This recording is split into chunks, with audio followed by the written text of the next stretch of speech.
오늘도 지난주와 같은 본문입니다. 3절부터 13절까지가 이게 하나의 단락으로 묶여져 있기 때문에 끊지 않고 같이 계속 읽는 거예요. 매주 조금씩 우리가 설명이 되어지기 때문에 조금씩만 읽으면 안 될 것 같아서 한 단락 그대로 계속 읽는 겁니다. 오늘로 이 단락을 마치도록 하겠습니다. 근데 지난주까지는 4절까지만 설명한 거고요. 오늘은 나머지 5절부터의 내용입니다. 5, 6, 7절을 다시 한번 같이 보겠습니다. 5, 6, 7절 시작. 그러므로 너희가 더욱 힘써 너희 믿음의 법을, 법의 지식을, 지식의 절제의 인내를, 인내의 경건을, 경건의 형제의 우애를, 형제의 우애의 사랑을 더하라. 이 문장을 보면요. 무엇이란 동일한 형태 표현이요. 여러 번 반복되면서 한 덕목에 또 다른 한 덕목이 여기 꼬리를 물면서 이어지는 점층법적인 표현이 사용돼가지고 이게 이제 신의 성품에 참여한 자들이 갖추어야 할 덕목들을 박진감 있게 이렇게 제시를 하고 있어요. 근데 이 5절부터 7절까지 이 3절 속에는요. 하나의 동사만 쓰였습니다. 서술어가 하나란 말이에요. 하나의 동사만 쓰였어요. 이게 뭐예요? 7절에 나오는 더하라죠. 더하라. 근데 헬라어 원어 성경에는요. 이 동사, 더하라는 동사는 5절 속에 있어요. 그러니까 5, 6, 7절 가운데 제일 첫절에 있다고요. 이게 에피코레 게사테라는 단어로 나왔는데 이게 2인칭 복수, 명령형, 그리고 과거 능동형이에요. 그래서 너희가 더하라는 명령형인 거예요. 너희가 2인칭입니다. 2인칭. 복수, 너희들이 더하라. 5절에 너희가 우리말이고 5절에는 너희가 그 다음에 7절에 가서 더하라. 이게 사실은 원어상으로는 하나의 단어라고요. 에피코레 게사테가 하나의 단어, 그걸 번역한 거예요. 이 단어가 기본형이 에피코레게인데요. 유래와 뜻이 간단하지가 않은 단어입니다. 이 단어가 본문 마지막 절인 11절에도요. 또 한 번 나와요. 11절도 같이 읽습니다. 시작. 이같이 하면 우리 주, 곧 구주 예수 그리스도의 영원한 나라에 들어감을 넉넉히 너희 주시리라. 여기서는 주시리라는 단어가 똑같은 단어 에피코레 게오라는 단어가 쓰여진 거예요. 근데 이 11절에서는 주시리라고 번역된 단어가 3인칭 단수 미래 수동태로 쓰여가지고 에피코레 게데세타이 더 길어져요. 읽기도 쉽지 않게 더 길어졌죠? 헬라어가요, 인칭, 수, 동사의 시제에 따라서 이렇게 많이 변화하는 언어예요. 그래서 배우기가 어려워요. 한 개의 단어를 외우면 그거의 변화형들도 딱 같이 계속 외워야 되기 때문에 단어 수가 굉장히 많아집니다. 대신에 그렇게 변화된 모양을 딱 보면 뜻은 명확하죠. 뜻은 같은 단어인데 뜻이 5절부터 7절에서는 너희가 더하라 이거고요. 여기 11절에서는 그가 주시리라 이렇게 번역된 거죠. 우리말로는 자, 이 에페코레게오라는 단어는요.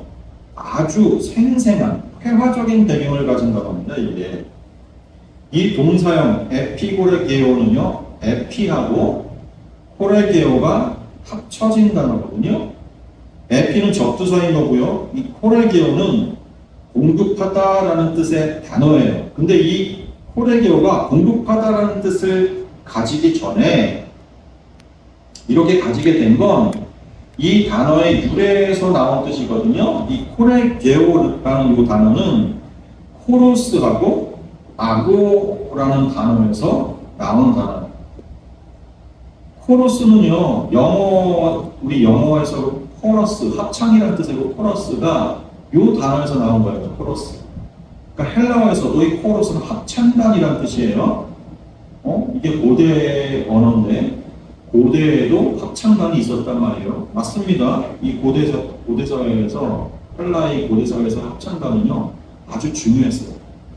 그리고 뒤에 있는 아고, 이 인도하다는 뜻이고요. 그러니까 코레게오는 결국 공급하다라는 뜻 이전에요. 합창대를 지휘하다 그런 뜻이 있어요. 합창대를 지휘하다. 그리고 단지 여러 명의 합창단을 그렇게 잘 지휘를 해서 노래를 잘 부르게 하는 그런 지휘하다라는 뜻만 있는 게 아니고요. 네? 자기 돈으로 그 합창단이 필요한 비용을 지불하고 공급해 준다는 뜻이 있어요. 합창단이면 여러 명의 노래하는 사람들 아니에요. 그 사람들에게 필요한 것들을 공급하라는 거예요. 공급한다는 뜻이에요. 내 돈을 꺼내서 그들을 공급한다.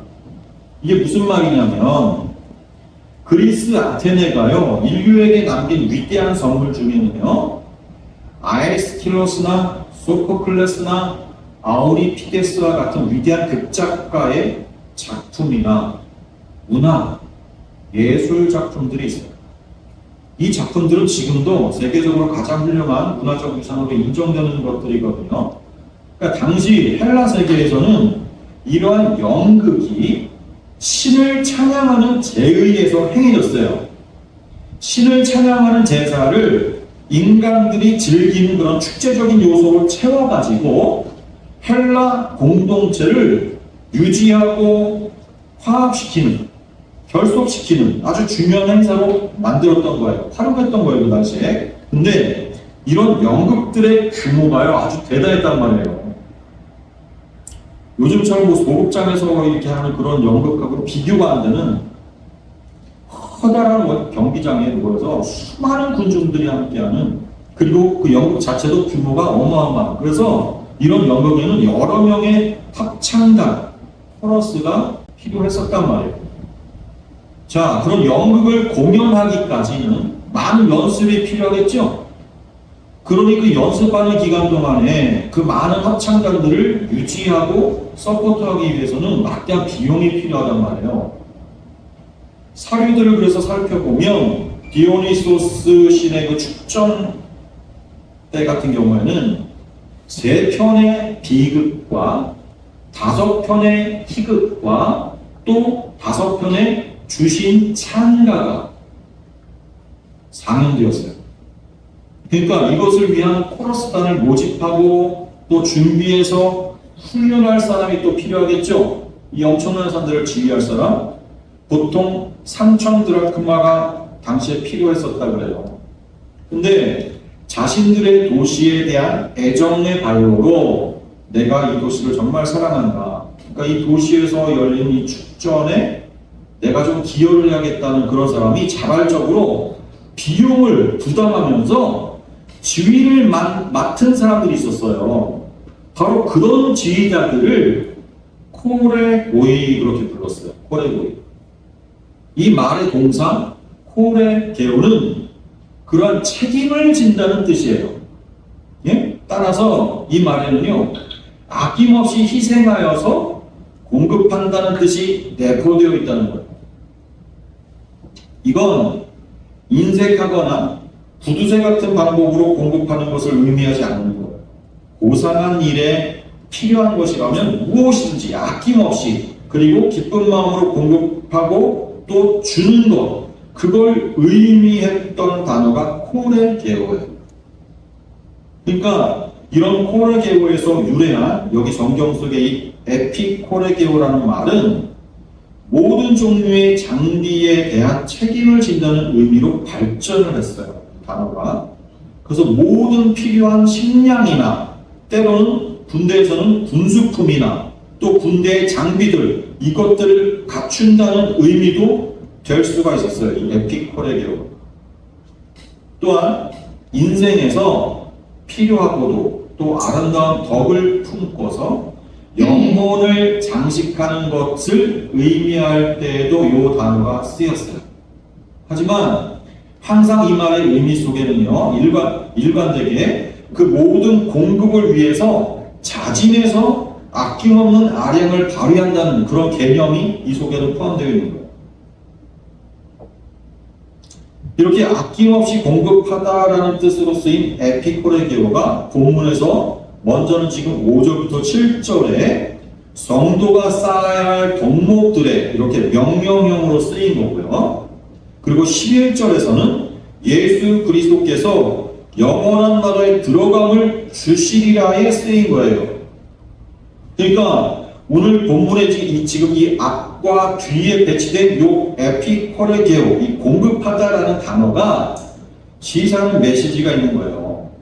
예? 본문은 3, 4절에서 이어지는, 지난주에 봤던 그 3, 4절에서부터 이어서 주어지는 권면들로 지금 채워져 있잖아요. 이 오늘 본문이. 지난주에 살펴본 3, 4절은 우리 주님께서 제시하신 성도들의 목표라고 했어요. 예? 그 목표라는 건 뭐예요? 주님의 공언과 약속, 그게 에판겔마라고 했죠? 공언과 약속. 반드시 이루어질 목표란 말이에요. 그게 뭐예요? 신적 성품의 참여자가 되게 하는 거예요. 신적 성품의 참여자가 되도록 예수 그리스도께서 공언도 하시고 공적으로 말씀하신 거예요. 또 능력도 주셨다 그랬다고요. 우리가 3, 4절에 그렇게 봤잖아요. 그리고 오늘 본문이 그러므로 그러죠. 그러므로 이게 성경의 공식이죠. 예? 우리들에게 무거운 짐을 지우지 않는단 말이에요. 성경은 이미 하나님이 그리스도를 통해서 다 이루신 다음에 그걸 우리에게 적용하고 입혀주시는 것을 말하려고 할 때 그러므로로 시작하는 거예요. 항상. 그러므로 이게 뭐예요? 그러므로 뭐라 그래요? 믿음의 덕의 지식을, 또 지식의 절제의 인내의 경건을, 경건의 형제 우애를, 형제 우애의 사랑을, 그리고서는 에피콜에 개요하라. 그렇게 2인칭 명령형으로, 예? 너희가 더하라, 공급하라, 에피콜에 개사태, 이렇게 구비하라, 준비하라 그러는 거예요. 이 덕목들이 다 뭡니까? 이 덕목들 하나하나 살펴보면 4절에서 말씀한 그 신적 성품에 참여하는 것들이라는 거예요. 이 덕목들이. 이 덕목들은요, 주님의 것들이에요. 믿음은 하나님의 선물이라고 했습니다. 성경에서 분명히. 그렇죠. 에베소서 한번 다시 한번 보죠. 에베소서 2장 8절과 9절 같이 있습니다. 시작. 너희는 그 은혜에 의하여 믿음으로 말미암아 구원을 받았으니 이것은 너희에게서 난 것이 아니라 하나님의 선물이라.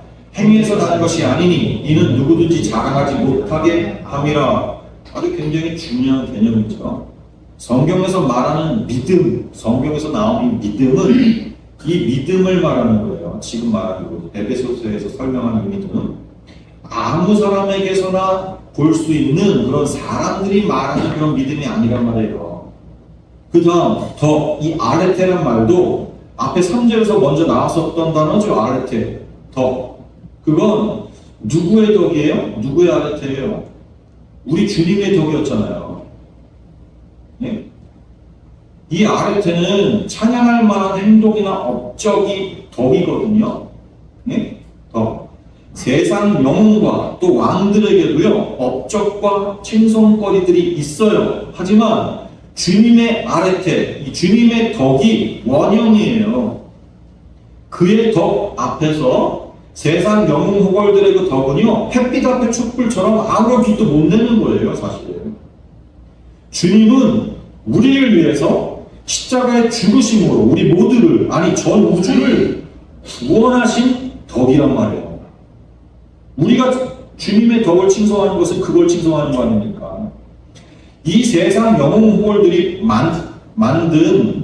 받는 그 어떤 칭송이 우리 주님의 그 덕 앞에 비할 수 있냔 말이에요.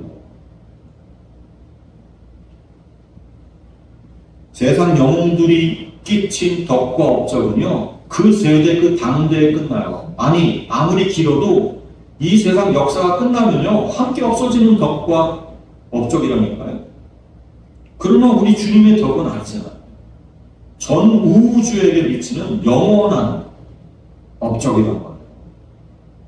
그러니 주님의 덕과 세상의 덕은 절대적 덕과 상대적 덕이라고 나누어질 수밖에 없는 거예요. 그 다음 지식 나오죠. 이건 세상에 대한 지식이 아니죠. 당연히 하나님이 주시는 지식, 하나님에 대한 지식이에요. 잠언 1장 7절 말씀 한번 보세요. 같이 봅니다. 시작. 여호와를 경외하는 것이 지식의 근본이건 미련한 자는 지혜가 보이는 것이다. 여호와를 경외하는 것이 지식의 근본이다. 또 하나님을 아는 것이 모든 지식의 시작이다. 이 세상 지식을 아무리 쌓아도요, 그건 세상의 멸망과 함께 없어질 수밖에 없어요. 없어지는 지식이에요. 유통기한이 있단 말이에요. 이 세상 마지막 때 하나님께서 심판하실 때에는 그 모든 지식은요, 그냥 쓰레기통에 버려지는 거예요. 세상의 멸망과 함께 멸해지는 거죠. 결국 쓰레기처럼 버려지는 거, 이 세상에서만 쓸 수 있어요. 그거 영원한 하나님 나라에서 살 사람들에게는요, 그거 무용한 거예요. 그거 가져가도 필요 없다니까요. 거기에서는, 하나님 나라에서는 주님이 가지셨던 지식만 유효한 거예요. 필요해요. 그리고 절제, 인내, 경건, 형제와의 사랑, 점차로 쌓아져서 가장 위에 지금 사랑이 놓여지게 되죠. 이거 다 주님의 성품들이잖아요. 예수 그리스도 안에서 거듭난 성도들도 이제 이 성품들의 참여자가 되는 거예요. 그래서 더하라, 공급하라 그러는 거예요. 이 신적 성품이 우리 성도 안에서 발현이 되어지고 나타나게 하는데 아낌없이 우리의 모든 것을 쏟아내듯 공급하라는 거예요. 최선을 다해서. 그게 에피코레 계율. 우리는 모두 하나님의 은혜로 예수 그리스도 안에서요, 구원 받은 사람들이에요. 그렇죠? 사실 그렇다면요, 우리는 구원을 위해서 더 할 일은 없어요. 이미 구원받은 사람에게 구원을 위해서 무슨 일이 필요합니까? 여기 지금 믿음의 덕의 지식을, 지식의 절제를 하면서 이렇게 사랑까지 좀 점점 갖추라고 하는 것은 만들어내라는 게 아니라 이미 우리 주님께서 주신, 우리 앞에 3절에서 그랬잖아요. 베드로후서 1장 3절에서 그의 신기한, 이 신기한이 신적이란 말이라고 그랬죠. 데이오스, 신적 능력으로 생명과 경건에 속한 모든 것을 우리에게 주셨으니 그랬잖아요. 이 생명과 경건에 속한 모든 것 속에 여기 5절부터 7절도 포함되는 것들이잖아요. 이미 주셨다 그랬다고요. 주신 것이 우리에게서 이렇게 하나하나 나오도록 이끌어내라는 거예요. 발견해 가라는 거예요. 그 이끌어내는 일에 아낌없이 힘을 쏟아내라가 에피코레 계율하니까요. 뭔가 새로운 일을 만들어내는 게 아니라, 나에게 없었던 어떤 것들을 만들어내라는 게 아니라, 구원받아서 새로운 존재가 되었고 그 새로운 피조물 속에 우리 주님께서 그 신적 능력으로 이미 주신 그 신적 성품들을 드러나게 해서 신적 성품의 참여자, 공동 소유자라는 것을 드러내라는 말을 하고 있는 거죠. 다음 8절과 9절 보세요. 8절과 9절 같이 봅니다. 시작. 이런 것이 너희에게 있어 흡족한즉 너희로 우리 주 예수 그리스도를 알기에 게으르지 않고 열매 없는 자가 되지 않게 하려니와 이런 것이 없는 자는 맹이니라 머리고 못하고 그의 옛 죄가 깨끗하게 된 것을 잊었느니라. 그리고 8절과 9절은 한글 개역 성경의 번역으로는 잘 드러나지 않지만 각각 왜냐하면 무엇 때문이다 라고 번역할 수 있는 접속사 가르라는 것이 사용돼 가지고 이 두 문장이 만들어진 거예요. 네? 가르 이 두 개가 이 8절과 9절에 들어가 있어 가지고 왜냐하면 무엇 때문이다. 네? 요건 이 두 구절이 앞에서 말한 5절부터 7절의 그 권면을 신의 성품의 참여자가 되게 하는 그런 것을 드러내는 것, 그 성품들을 드러내는 것, 그 권면을 준 이유를 밝히는 문장이라는 걸 보여주는 거예요. 가르가 쓰였다는 거. 그래서 직역을 하면 8절은 이렇게 되는 거예요. 왜냐하면 이런 것들이 너희에게 있고 풍성하면 우리 주 예수 그리스도에 대한 지식에 있어 무능하거나 열매 없는 자가 되지 않기 때문이다. 이렇게 직역이 되는 거예요. 또 구절을 또 직역을 하면 가르가 들어가 있기 때문에 왜냐하면 이런 것들이 없는 자는 소경이며 원시치 못하고 멀리 보지 못하고 그의 옛 죄들을 깨끗게 하신다는 것을 잊기 때문이다. 이렇게 번역이 되는 거예요. 가르가 들어왔기 때문에. 즉 8절은 어느 한 성도가 말이죠. 신앙의 미덕의 열매를 맺었을 그런 긍정적 경험의 결과를 들어가지고 예를 들어서 신앙의 미덕의 열매를 맺어야 할 이유를 설명하는 거고요. 9절은 반대로 신앙의 미덕의 열매를 맺지 못한 그런 부정적인 결과를 부각시켜 놓은 다음 상태에서 신앙의 미덕의 열매를 맺어야 되는 까닭을 설명하고 있는 거예요. 예? 결국 베드로는요, 이처럼 이렇게 상반된 경우들, 긍정적인 결과, 또 부정적인 결과를 이렇게 딱 놓고, 그걸 객관적으로 비교시켜가지고, 그래서 그저 당위론적으로만 그냥 신적 성품의 열매들을 맺으라 이렇게 촉구하는 게 아니라, 스스로 마음속으로부터 우러나오는 결단을 유도하는 거예요. 긍정적인 이런 결과 때문이구나. 또는 부정적인 이런 모습이어서는 안 되기 때문이구나. 하는 그런 예시들을 보여주면서 좋은 결과를 선택하도록 유도하는 거예요. 여러분, 살아있는 신앙이라는 것은 우리로 하여금 열매를 맺게 한단 말이에요. 만약 우리가 열매를 맺지 못한다면요, 우리는 신앙의 본질을 잊어버린 것이나 다름없는 거예요. 어떻게 하나님 앞에서 구원받은 자라는 자각이 생긴 사람이 그 하나님 앞에 감사하지 않을 수가 없습니까? 네? 어떻게 그 하나님을 찬양하지 않을 수가 있겠어요? 그러면 자연적으로 그 하나님을 닮길 원하고 그 하나님의 말씀 앞에 순종하기 원한단 말이에요. 그런 자에게 당연히 신적 성품들이 드러나게 된다니까요. 그건 아주 자연스러운 반응이에요. 그래서 열매 없는 신앙은 중환자실에 누워있는 신부의 인간과 다를 바 없다고 지난주에 말씀을 드렸던 겁니다. 여기 8절에 우리 주 예수 그리스도를 알기에 해서 이 알기에가 지난주에 말씀드렸죠. 에피크로시스라고 그랬어요. 단순한 지식적 알미 아니라 교제와 사귐의 의미, 인격적 알미라고 그랬잖아요. 즉 이런 5절, 6절, 7절의 그 신적 성품들을 이렇게 드러내가지고 신적 성품의 참여자가 되는 것, 그게 곧 주님과 뭐예요? 인격적인 사귐을 갖는 거라는 거예요. 주님이 내 안에, 내가 주님 안에 거한다는 개념과 같은 거예요. 내 말이 너 안에 거하면 그 말이 거한다는 그 의미도 그 말씀이 내 삶 속에 체험되어진다는 거 아닙니까? 그건 내가 예수 그리스도의 그 신적 성품들, 여기 믿음, 더, 지식, 절제, 그리고 인내, 경건, 형제호의 사랑, 이게 나에게서도 보여지는 거란 말이에요. 나에게서도 열매로 맺혀요. 이건 구원을 위해 이런 것들이 필요하니까 구비해야 된다 그런 게 아니에요. 다시 한번 강조하지만 구원받은 자에게 우리 주님이 이미 주신 것들이라고 이건. 그러면 내가 받았다면 그게 나타나 보여줘야 될 거 아닙니까?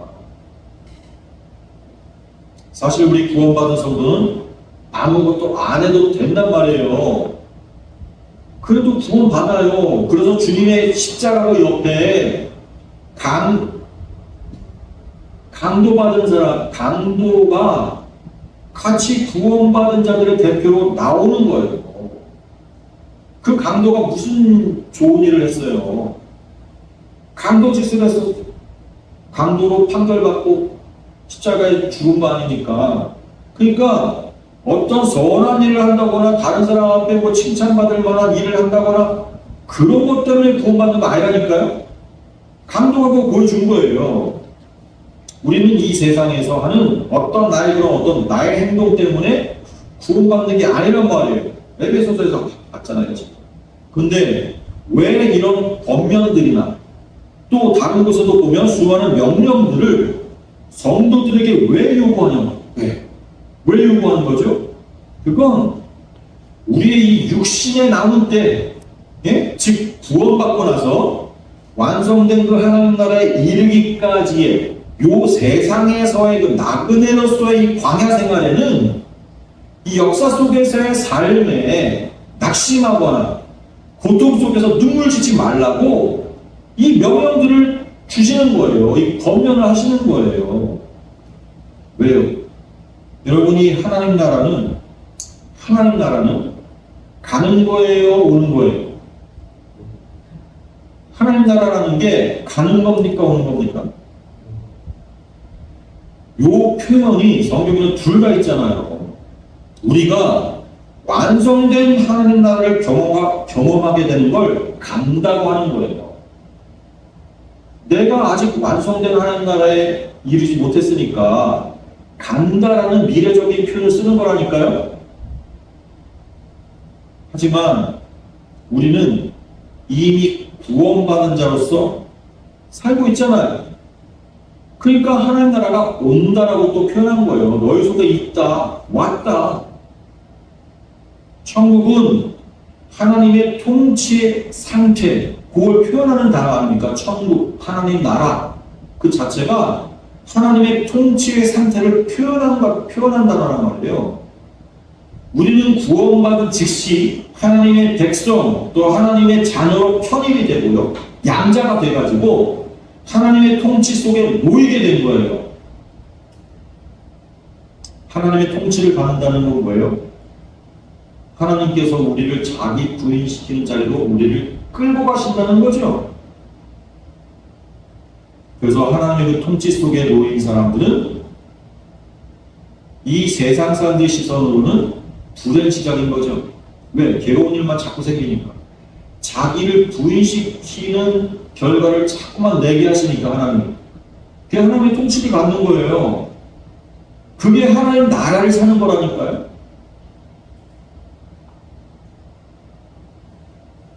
지금 이 세상을 살아가는 순간들은 그래서 광야를 지나는 것처럼 괴롭고 고통스럽다고. 왜? 그 하나님의 통치가 우리들의 자기 자신을 부인시키는 것이기 때문에.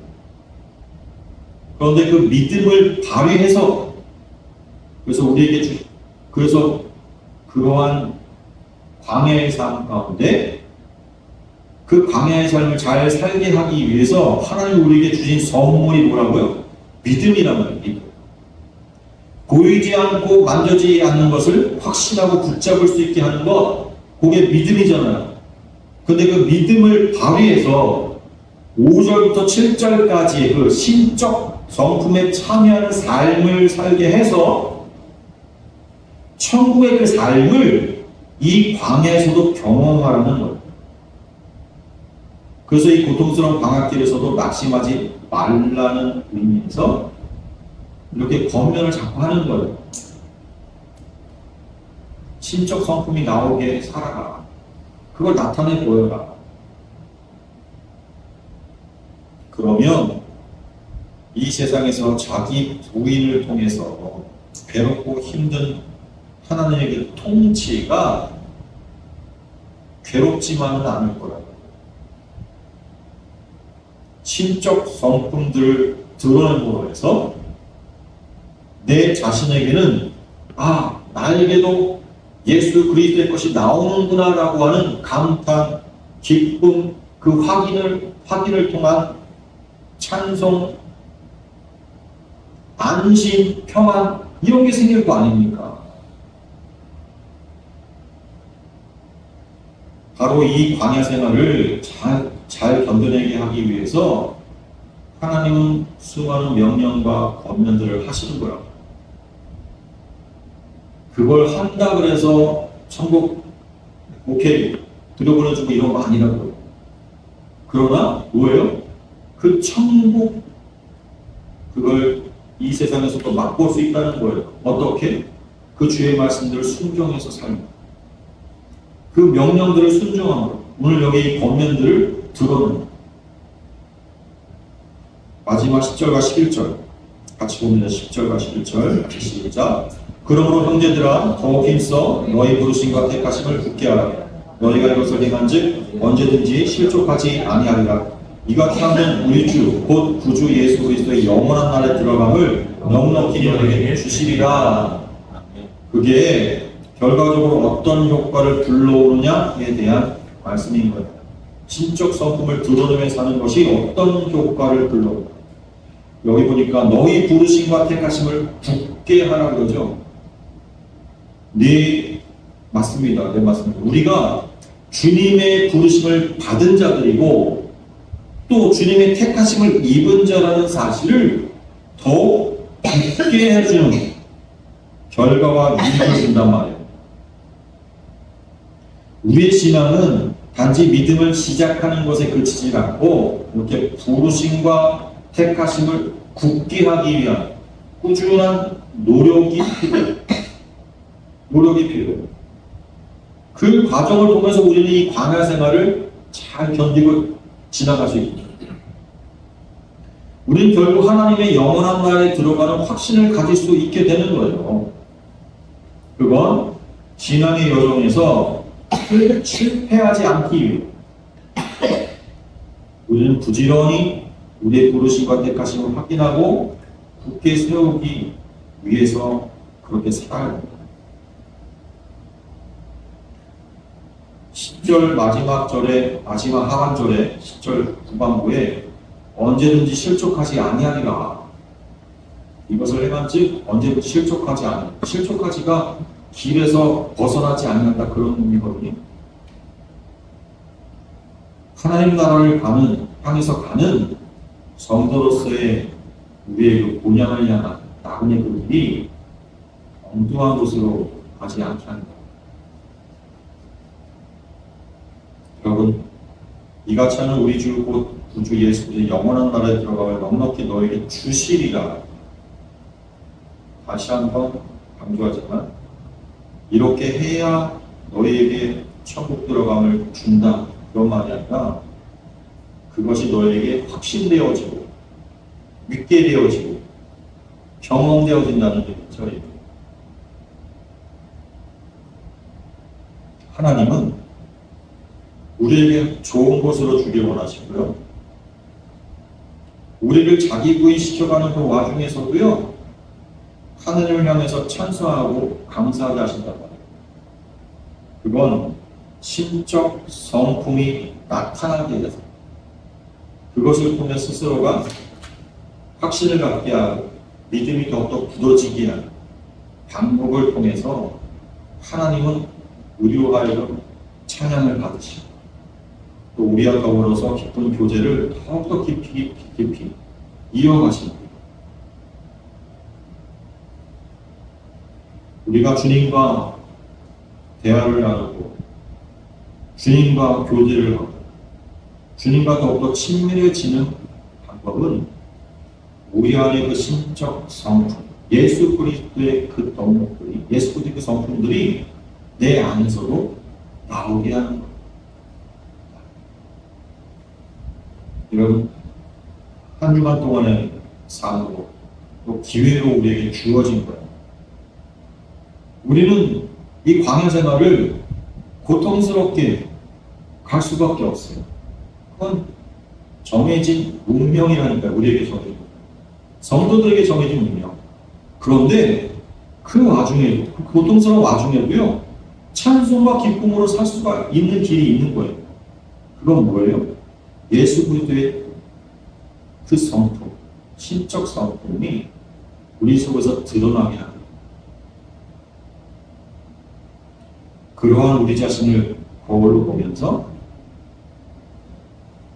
피식피식 웃음도 짓게 되고 미소도 지어지게 되고 하나님 앞에 할렐루야 찬양도 하게 되고 그러니까 주님의 이끄심 자기 혼인시키는 그 현장 속에서 울음도 쏟다가 이렇게 심적 성품을 드러내면서 기쁘고 웃기도 하다가 이게 뭐예요? 세상 사람들이 볼 때 미친 거죠. 미친 거 아닙니까? 울다가 웃다가 혼자 뭐 하는 건지 하나님을 믿는다는 게 저런 거야? 하면서 참 미친 사람 같다. 우리는 세상 사람들로부터 그래서 조롱당하는 거예요. 저런 게 신으로부터 축복받는 거야 저게? 저런 삶을 그렇게 말할 수 있어? 이유를 아는 우리만 그렇다라고 확신 있게 고개를 끄덕일 수 있는 여러분 한 주간 삶 가운데도 여러분 이렇게 사실 거죠? 주님 앞에 그렇게 살 수 있게 해달라고 기도하시기 바랍니다. 함께 기도하겠습니다.